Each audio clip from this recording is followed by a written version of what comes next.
بلکہ کیا ہے لَيُنبَذَنَّ فِي الْحُطَمَةِ، ہم تمہیں پکڑ کے آگ میں ڈال دیں گے۔ لَيُنبَذَنَّ کے لفظ پہ اگر غور کیا جائے تو عربی میں جب ان کا جوتا پرانا ہو جاتا تو پرانا جوتا جب پہننے کے بھی قابل نہ رہتا تو اس کو اتار کے ایسے حقارت سے پہنتے اور اس کے لیے لفظ استعمال کرتے نبست النال، میں نے جوتا پھینک دیا۔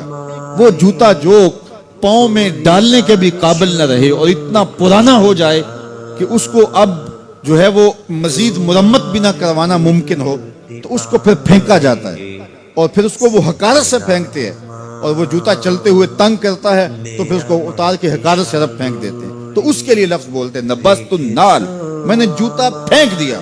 حقارت سے پھینکنے کو نبز کہتے ہیں، اور یہی لفظ اللہ تعالیٰ جل شانہ نے فرمایا کَلَّا لَيُنبَذَنَّ فِي الْحُطَمَةِ، اے اہل عرب جس طرح تم جوتا پرانا حقارت سے پھینکتے ہو، ہم حقارت سے تمہیں آگ میں ڈال دیں گے۔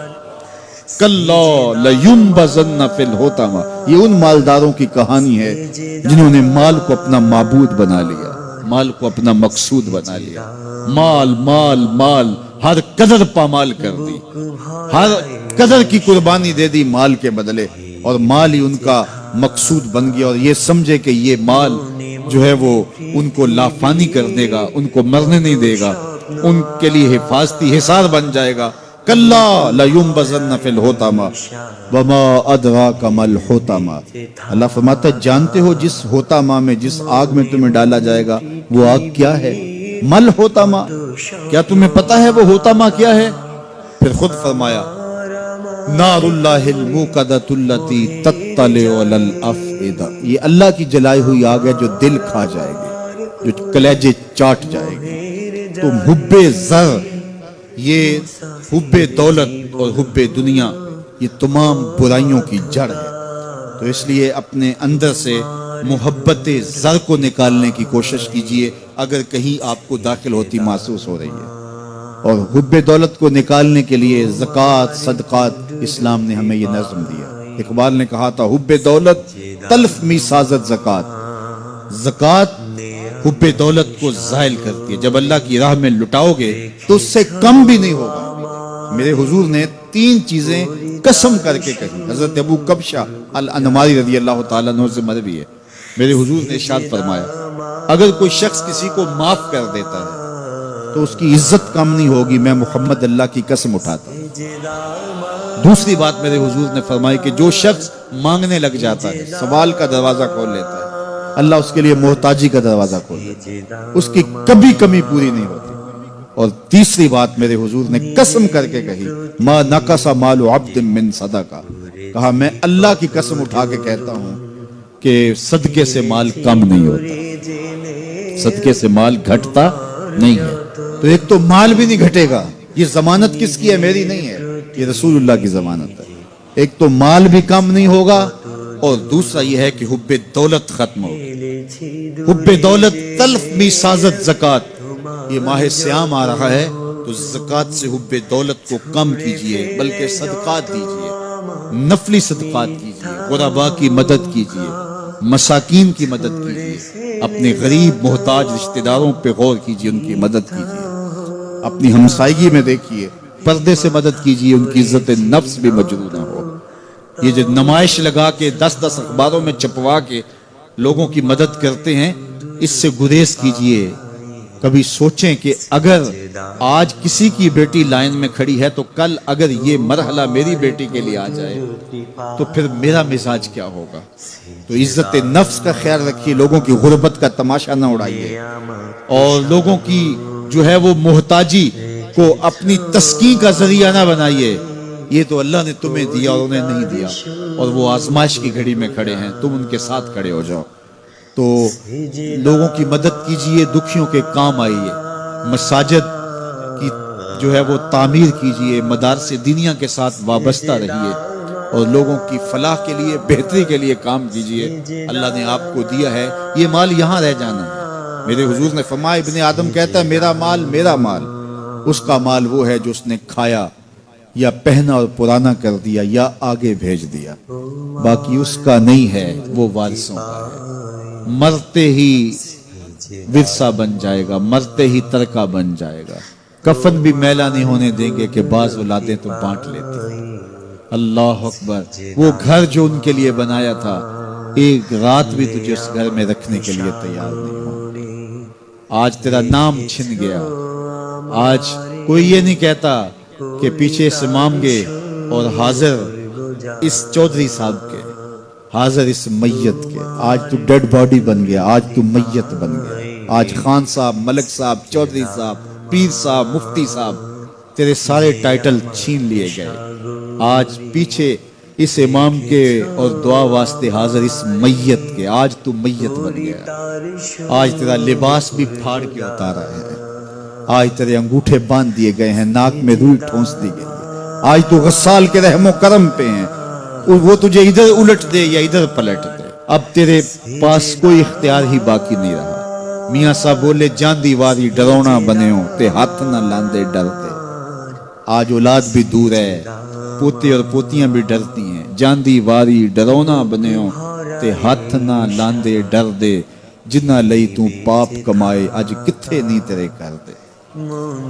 آج سارے چلے گئے تو آج اپنے ہاتھ سے اپنی زندگی کو سنوارنے کے عمل کی طرف بڑھیں اور راہ خدا میں خرچ کریں، دکھیوں، مجبوروں اور لاچاروں کے کام آئیں۔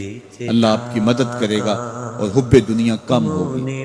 اللہ تعالیٰ جل شانہ نے سورہ عادیات میں پہلی 5 آیات میں قسمیں کی، پھر 3 آیات میں جو ہے وہ حضرت انسان کی وہ کمیاں، کوتاہیاں جن کی بنیاد پر باقی گناہ سرزد ہوتے ہیں ان کو بیان کیا، اور اس کے بعد پھر علاج بھی قرآن نے بتایا اور کس قدر اس کو چوٹ لگائی۔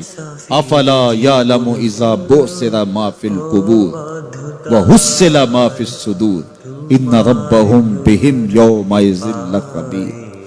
افلا یعلم اذا بعثر ما فی القبور، اے اکڑ کے چلنے والے، اے ناشکر انسان، اے دولت کے پجاری، وہ وقت یاد کر جب تو قبر سے اٹھایا جائے گا۔ اس وقت کفن بھی چھین لیا جائے گا۔ اب سب کو چھین لیا گیا، دولت، بینک بیلنس، تیری جائیدادیں، پلازے، گاڑیاں، گھر، کوٹھیاں، بنگلے، سب کچھ یہیں رہ گیا، صرف ایک چادر کفن کے لے کے جا رہے ہیں۔ لیکن جب قبر سے اٹھایا جائے گا یہ کفن کی چادر بھی رہ جائے گی، برہنہ اٹھایا جائے گا۔ اللہ اکبر، نہ پاؤں میں جوتے، نہ سر پہ پگڑی، نہ بدن پہ کپڑا، برہنہ اٹھایا جائے گا۔ سیدہ عائشہ رضی اللہ تعالیٰ عنہ نے سنا تو کانپنے لگی، عرض کی حضور قبر سے برہنہ اٹھائے جائیں گے تو ایک دوسرے سے حیا نہیں آئے گی؟ فرمایا عائشہ معاملہ اس سے بھی آگے ہے، کسی کو ہوش ہوگی تو حیا آئے گی، ہوش اڑے ہوئے ہوں گے، خوف قیامت طاری ہوگا، قبروں سے یوں لوگ اٹھائے جائیں گے۔ افلا یعلم اذا بعثر ما فی القبور، اب بعثر کا جو مفہوم ہے، جو ترجمہ اور معنی ہے وہ تو رہے، بعثر کا جو صوتی آہنگ ہے، جب بولتے ہوئے ایک جھٹکا لگتا ہے تو قبروں سے اٹھتے ہوئے لوگوں کی کیفیت معلوم کرنے کے لیے بعثر کا صوتی آہنگ ہی کافی ہے۔ افلا یعلم اذا بعثر ما فی القبور وحصل ما فی الصدور، حصل کے اوپر جو تشدید ہے، یہ معنی کو کتنی خوبصورتی کے ساتھ ایک مجسم پیکر میں سامنے لا رہی ہے۔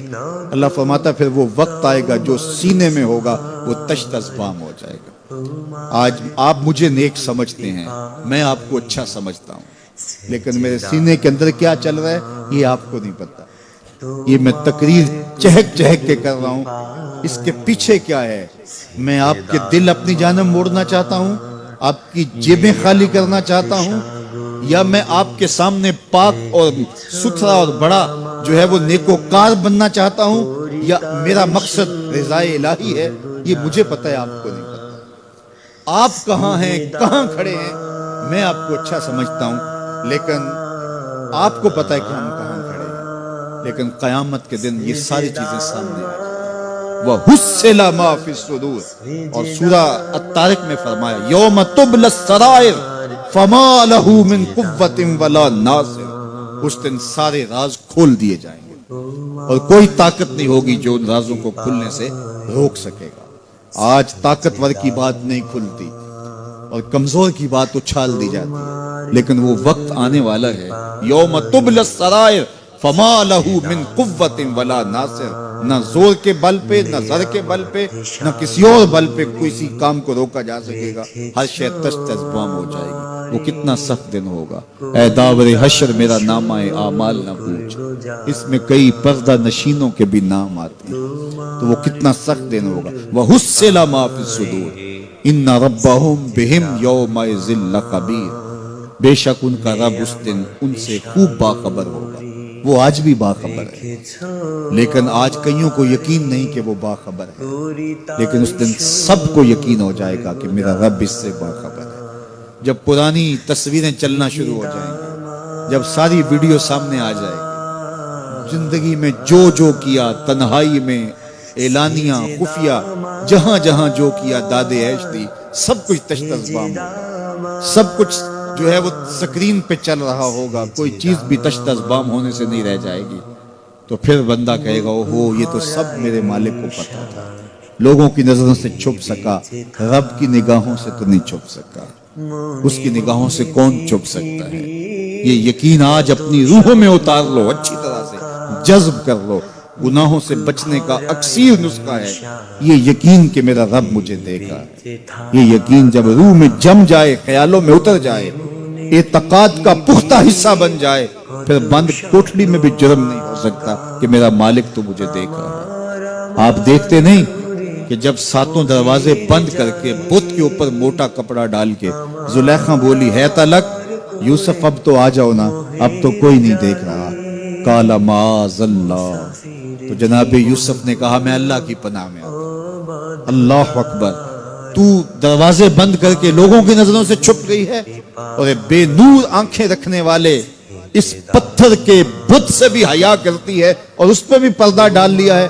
جب تو اس جھوٹے خدا سے حیا کرتی ہے، میں سچے خدا سے حیا کیوں نہ کروں جو ساتویں کوٹھڑی میں بھی دیکھتا ہے۔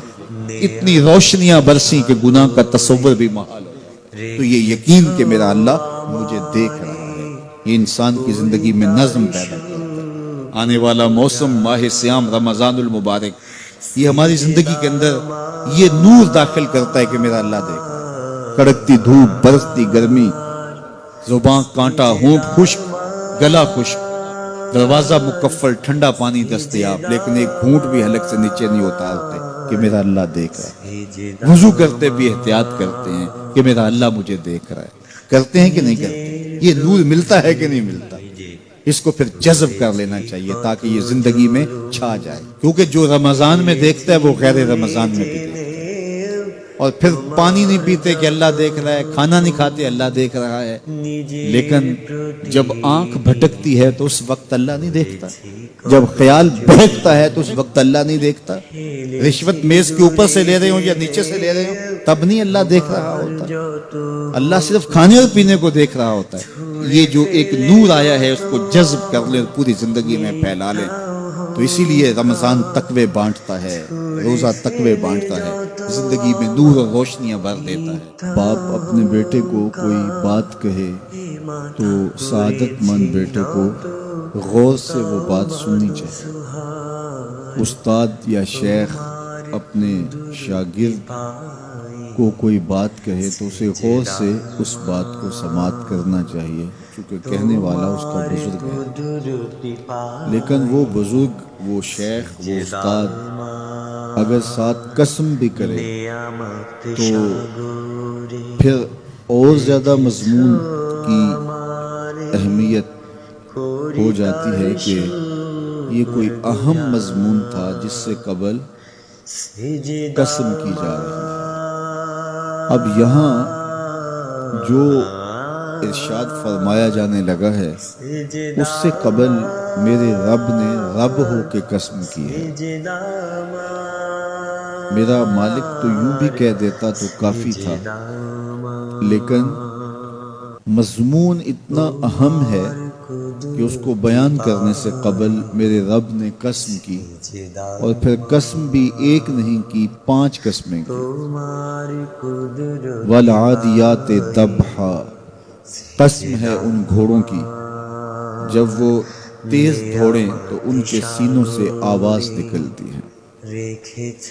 راہ حق میں جہاد کے لیے جب گھوڑے دوڑتے ہیں تو ان کے سینوں سے نکلنے والی آواز اللہ کو کتنی محبوب ہے کہ ان گھوڑوں کی قسم کی فالموریات قدحا، اور وہی گھوڑے جب برق رفتاری سے دوڑتے ہیں اور پتھریلی زمین میں جب ان کا گزر ہوتا ہے تو ان کے پاؤں سے لگی ہوئی کھریوں کے ٹکرانے سے پتھروں سے جو شرارے نکلتے ہیں، اللہ فرماتا ہے کہ میں ان گھوڑوں کی قسمیں کرتا ہوں کہ جن کے پاؤں سے لگی ہوئی کھریوں کے ٹکرانے سے پتھروں سے شرارے نکلے۔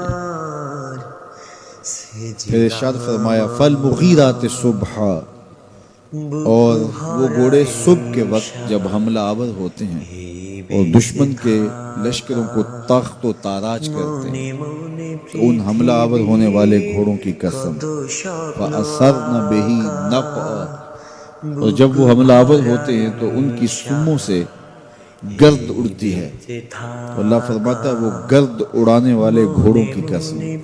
پھر ارشاد فرمایا فَوَسَّطْنَ بِهِ جَمْعًا، اور وہ بہادر اور دلیر گھوڑے اپنے سوار کو لے کر کے جب دشمن کے قلب میں گھس جاتے ہیں اور جتھوں پر حملہ آور ہوتے ہیں تو مجھے گھوڑوں کی یہ ادا بھی اچھی لگتی ہے، تو مجھے ان گھوڑوں کی قسم۔ تو 5 قسمیں کی قسم ہے ان گھوڑوں کی جو دوڑتے ہیں تو ان کے سینوں سے آواز نکلتی، قسم ہے ان گھوڑوں کی کہ جب وہ پتھریلی زمین سے گزریں تو ان کے پاؤں سے لگی ہوئی کھریوں کے ٹکرانے سے پتھروں سے جو شرارے نکلیں۔